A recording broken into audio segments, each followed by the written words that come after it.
بسم اللہ الرحمن الرحیم۔ السلام علیکم، کیسے ہیں آپ سب؟ ہوپفلی ٹھیک ٹھاک ہوں گے۔ Welcome to learn Quran at Islamic world. Ramzan المبارک کی 27ویں رات کو جو کوئی 2 رکعت نفل نماز اس طرح سے پڑھے کہ ہر رکعت میں سورۃ الفاتحہ کے بعد 7 مرتبہ سورۃ الاخلاص پڑھے، نماز سے فارغ ہونے کے بعد 70 مرتبہ یہ تسبیح پڑھے: استغفر اللہ العظیم الذی لا الہ الا هو الحی القیوم واتوب الیہ، تو انشاءاللہ تعالیٰ اس کے ماں باپ اور اس کے گناہوں کی بخشش ہو جائے گی۔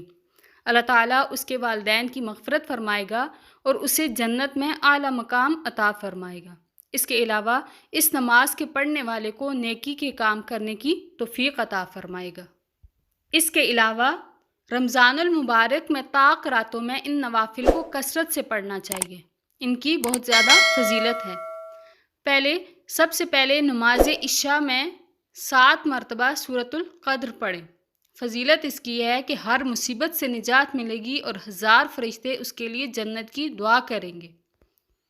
دوسرے نمبر پر 2 رکعت نماز الحمد شریف کے بعد 1 بار سورۃ القدر اور 3 بار سورۃ الاخلاص پڑھیں۔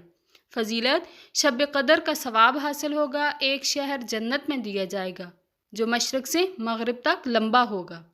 اس کے بعد 2 رکعت نماز اس طرح کہ الحمد کے بعد 7 بار سورۃ القدر اور 7 بار سورۃ الاخلاص پڑھیں، سلام کے بعد استغفار اور درود شریف پڑھیں۔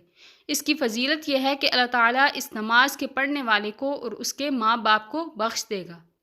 اس کے بعد 4 رکعت نماز اور ہر رکعت میں الحمد کے بعد 3 بار سورۃ القدر اور 7 بار سورۃ الاخلاص پڑھیں، تو انشاءاللہ تعالیٰ اللہ تعالیٰ ہر قسم کی جائز حاجت کو قبول فرمائے گا۔ مزید اسلامک ویڈیوز اور وظائف کے لیے اس چینل کو سبسکرائب کریں۔ آج کے لیے اتنا ہی، دعاؤں میں یاد رکھیے گا۔ اللہ حافظ۔